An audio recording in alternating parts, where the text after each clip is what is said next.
Hey guys, welcome back to my channel. Welcome if you're new here. Please consider subscribing to my channel. Today I wanted to talk to you about niche and mass-produced perfumery, classic perfumery, luxury perfumery. Is there a distinction between the two? Because I feel like in the recent years, the distinction is it's very blurry. The border of one where one ends and when second begins. Because times ago, like maybe when I first went into the niche fragrances, it was around 2005. And trust me, living in Finland and in city that it was the third city in the whole country, so it's not a small city, but we still didn't have an access to niche perfumery. I had to order from France, and as a matter of fact, my first order was Artisan Perfumer, the one that you can see there, this brand. So I had to go to the lengths that I had to order it from France without ever testing it, without knowing the fragrance profile, without knowing what the fragrance brand is about, because we could not test it in our country and it was difficult to get it. And although I was traveling, but then I just didn't see it anywhere, so I ended up blind buying fragrances. I think it was five or six of them, and also the sample sizes and also the discovery sets. So I have put quite a substantial order. So that was my first way to approach the fragrance niche fragrances. And in fact, if you would ask me back then what is niche fragrance for you, so niche fragrance is in a fragrance that has a very limited distribution. Well, it used to have a very limited distribution, and also the name can be a little bit like twisted, a little bit like mysterious. Also the bottle, a lot of attention is to the bottle, to the packaging, also obviously the materials of the fragrance and the complexity of a scent. Niche fragrance, in my opinion, isn't about scent itself, isn't about, well, leather, we use leather only in niche. No, we don't. But it's about how they mix. And how I distinguish myself niche fragrances from not niche, well, how I used to distinguish is it's very simple. Not niche, which is mass produced, mass appealing fragrances. And saying mass produced, I also mean Chanel, because Chanel is mass produced.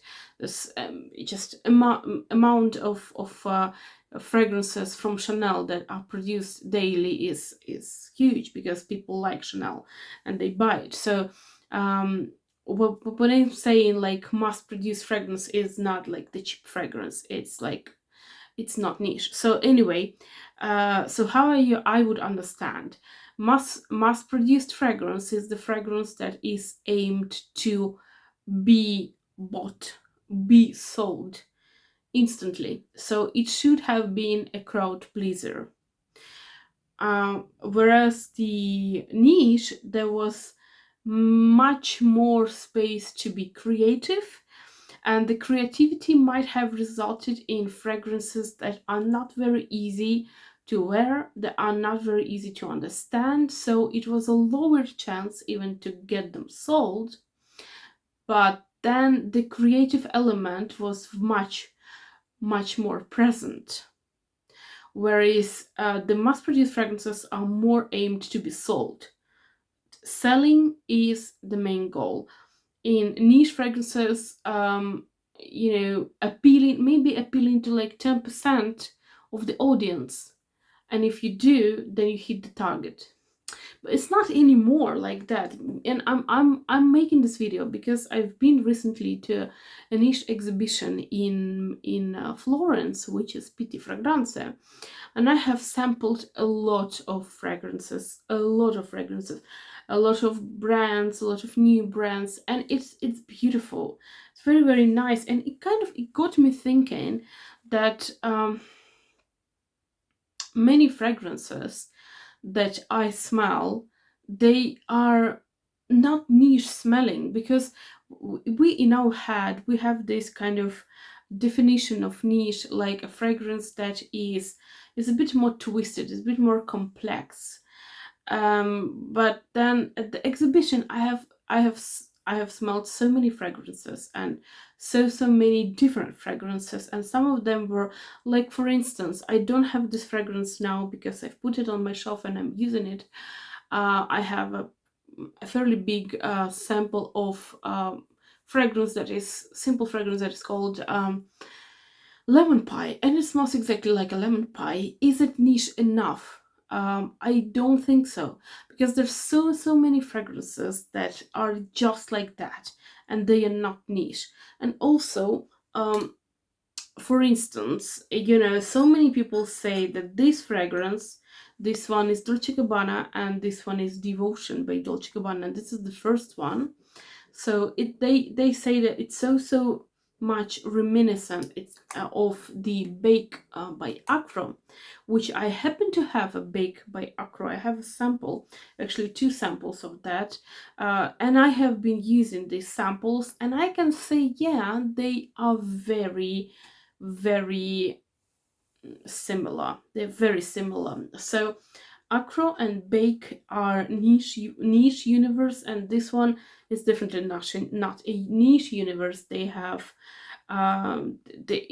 this Dolce Gabbana is sold everywhere. So how is it possible? How is it possible that we have, well, we do have one creator that created both fragrances, but if he decided that these fragrances, they are belonging to the both worlds, so maybe these worlds shouldn't be separated anymore. Maybe we should just merge them and stop being snobby, because I do know people, I personally know them, that if you don't use niche fragrance, you are not worthy. You're supposed to use niche, you're supposed to smell different. And well, I can always show them the lemon pie, which is a niche fragrance, but it smells like a lemon pie. It's not a niche scent, in my opinion. So here I do have a lot of fragrances, and first of all, I just wanted to show you what is niche for me in this very moment. So I have several fragrances. First of all, this one is the fragrance that was given to me by a person that originally received it as a gift, but she didn't like the scent because the scent is very particular. And so I know that this fragrance is not mass produced. It is produced in extremely small quantities. And this is Marcevali, and this is Suaviter Eau de Parfum. So it came in a very beautiful box. I have tossed the box, I don't keep the boxes. And so this one is reminiscent of the Christmas Eve. So it has this kind of typical Christmassy spices, and kind of it does create this kind of Christmassy atmosphere when you smell the scent. So this is a beautiful scent. This is not mass produced. You can see all the details of the person that has produced this scent. And yeah, this one, in my opinion, this one is the definition of niche. Also, I do have a couple of other fragrances, like for instance this one I have got myself 2 years ago in Grasse, France. So this one I got it in a store. I do believe it's one of the kind of historic places, historic stores that has been there for like years and years. And so basically this one is called Eau de Grasse, and it's the cherry blossom flower. So basically you come in store, you sample the things that they have there, and then you say, well, I would like to buy this fragrance. And the lady who is the designer, who is the nose of these fragrances, she would say yes, okay, and she would ask you, well, what is the concentration that you would like to have. And then accordingly she would like just dilute the fragrance for you. I chose the fragrance mist, which is, in my opinion, it's not a fragrance mist, because I do have fragrance mists and they are not as um long lasting than this one. This one is quite long lasting. I would say, for a mist, I would say that this has a longevity of eau de toilette. So I wanted something, to spray like large quantities on me in summer, and she just diluted this fragrance for me. She bought the canister with the liquid, with the sand, and then she put it inside. She diluted it how she's supposed to dilute it to get this mist concentration, and then she put this one. It was like the bottle was completely open, and she just secured this. She gave me this. I put it here. So she actually made this fragrance, and she put the label, she put everything there. So I do consider it to be a niche, because it was made right before my eyes. So I did. It was a nice feeling, You could see how the fragrance is actually born. So I do consider this to be niche, and also this one is a beautiful fragrance that I have created myself for myself at the factory of Gallimard, as again in Grasse. And this is a very beautiful scent that I've put here, the things that I love, and I called it 1204, which is 12th of April, which is when I was born. So it's the fragrance based on a lot of white flowers and also a lot of cassis and vanilla. So it's very sweet, it's very beautiful scent. It doesn't have any things that I don't like. It doesn't have any rose, it doesn't have any oud, anything, nothing like that. It's just the things that I love here.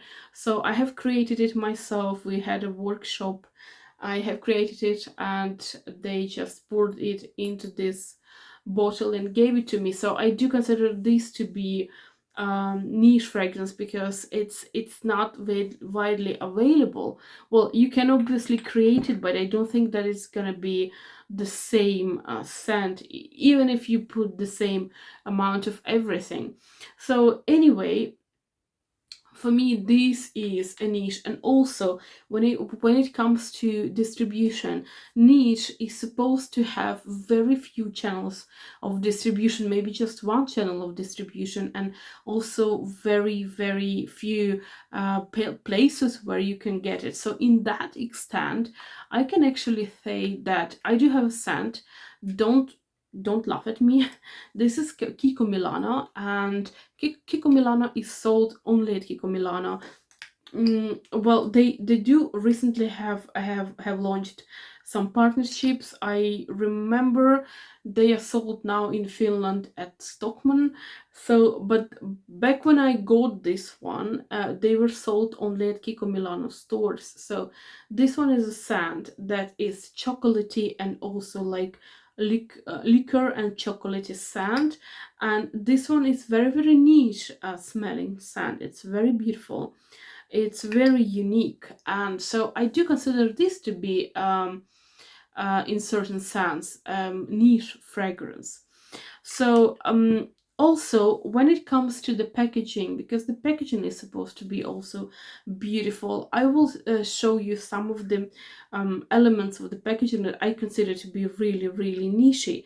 So I do have this beautiful scent by Katarina Velmenko. She was so generous to give to me this scent, and she's the girl that she has her own brand, and she's not only from my country, she's from my city actually, so in Ukraine. So I'm so honored to have received this beautiful gift from her. So anyway, this one is a very beautiful bottle. It's very hefty, it's very heavy, it has beautiful detailing like here, and also this very very heavy cap. So it is like heavy, it is heavy duty, and it is very niche. But also, when we just talk about the packaging, I do think that even here, like the borders are really, really merging here, because look at this one, and this one is very beautiful. This one is Scandale Absolu by Jean-Paul Gaultier. It has a very beautiful bottle, very distinctive bottle. It has this very heavy cap, and the bottle is made impeccably. It's a perfection, and the scent is very beautiful. So the bottle isn't a decisive factor anymore, in my opinion. I will show you this one, which is this one, and this one is a niche fragrance. This is Portraits by Penhaligon's, and this is the Ingenue cousin Flora. And the bottles, in my opinion, are somewhat alike. I mean, they're different, but the simple bottle, and then the cap, which is different, and the cap that gives you whole, vibe.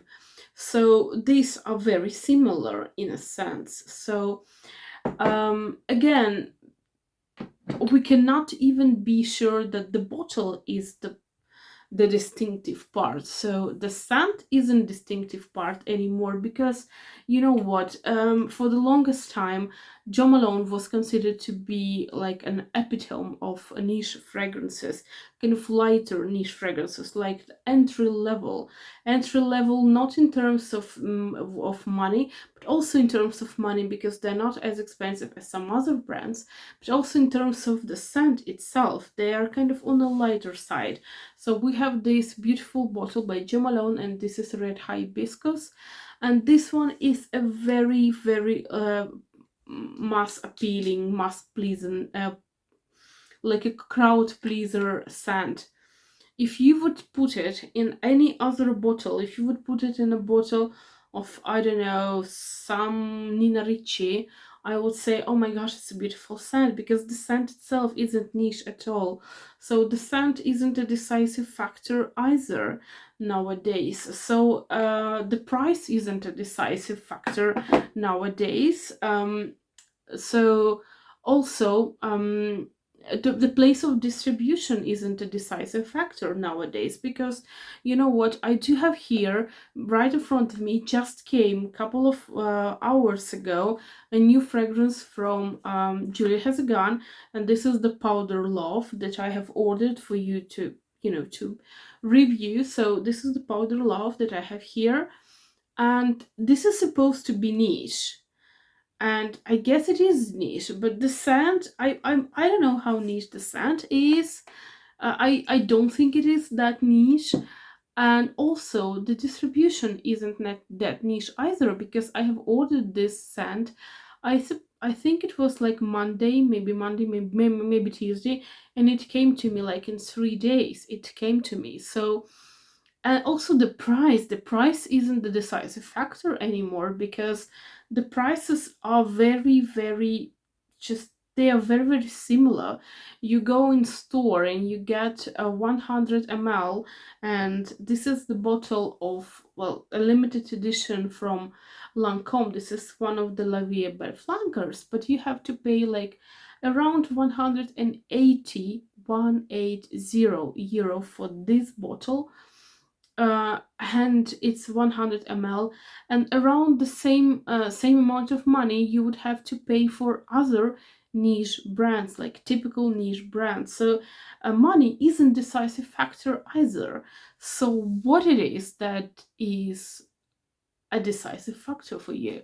How do you distinguish niche from not niche? And also, I'm just gonna show you a couple of fragrances, just random more. So we have this Bergamotto, and this is Italian bergamot. This is Accordi di Profumo, and this is a part of the Merchant of Venice. And the Merchant of Venice is an Italian niche brand, and they have created this line of fragrances that are mono fragrances. We have bergamot, we have some other citruses, we have saffron, rose, some woody notes. We have a lot of, I think they have like 16 maybe nowadays, maybe even more than that. So this is the bergamot.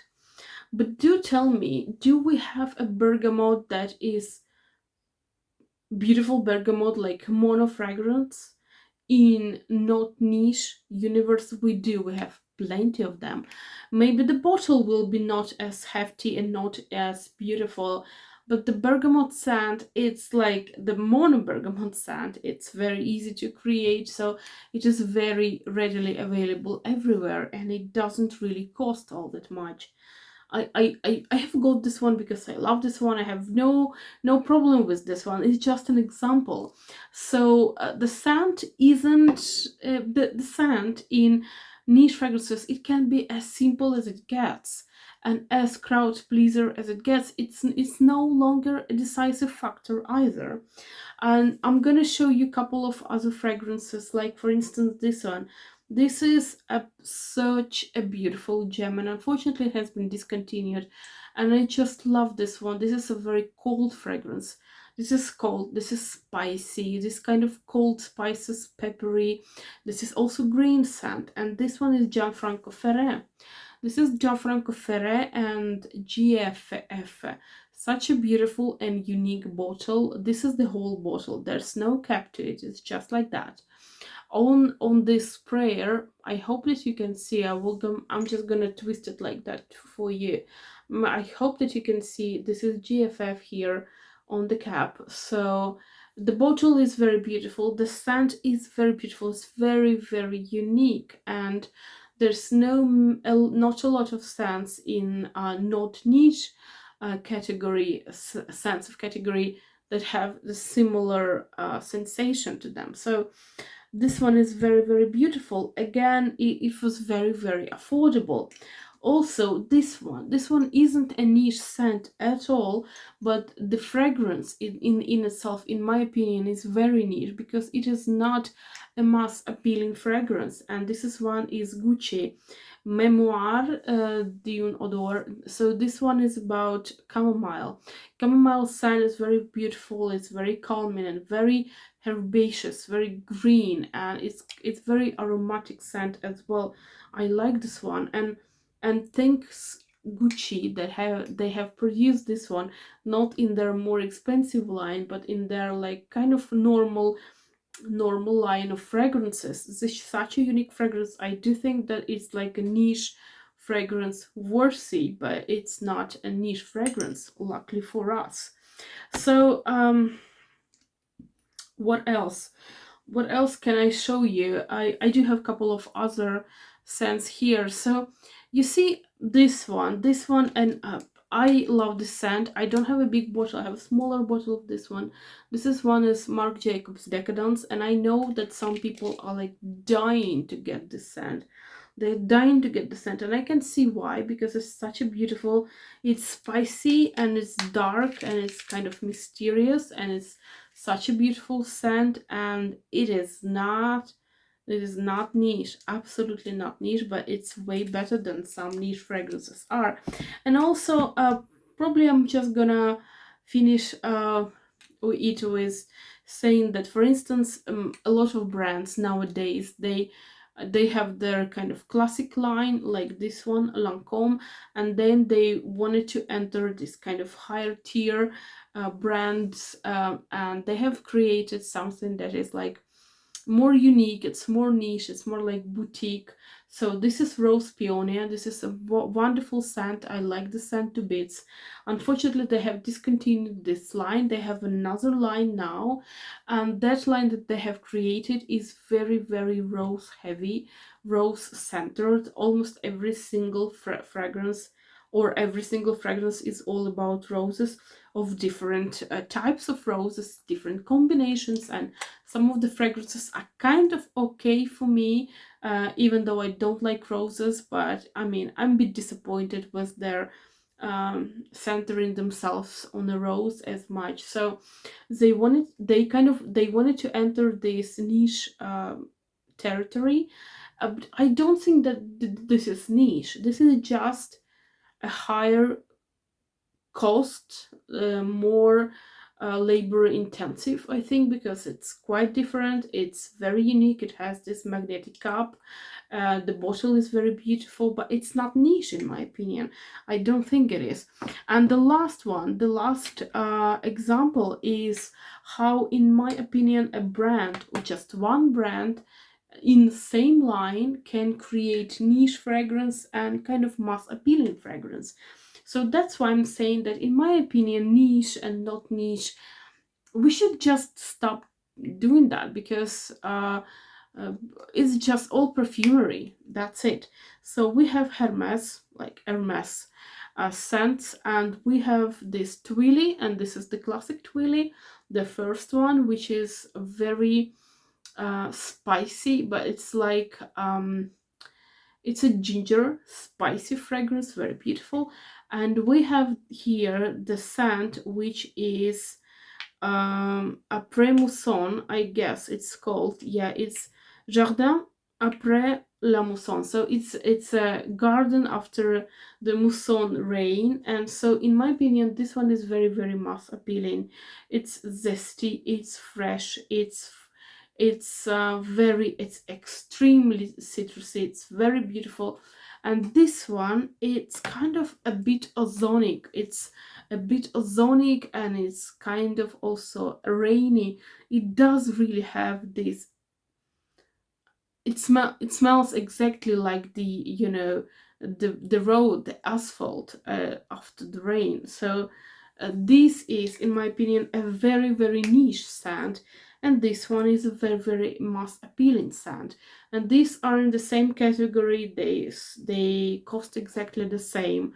They're in the same line. Well, it's not the same line, but it's the same, like, it's not more expensive tier of Hermes. So yeah, so for me, nowadays, niche and not niche, they're kind of very mixed together. And I have tried a lot of fragrances that are niche, a lot of brands that are positioned as niche.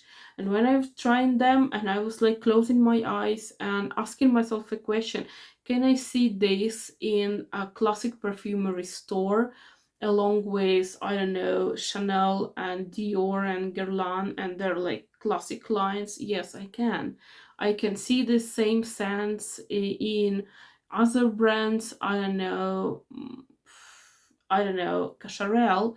So yeah, yeah, yeah, because it kind of, this one, this, it tells me that it's very, very blurry, this distinction between niche and not niche. So what do you think of this? Do you still see the clear distinction between niche and not? Do let me know. And I would really have to, I would really want to have this conversation with you. And I will see you next time on Wednesday. And it's time to talk to you about my project ban of September. So I wish you a beautiful day, beautiful Sunday, and I will see you next time on Wednesday with the project ban of September. Bye.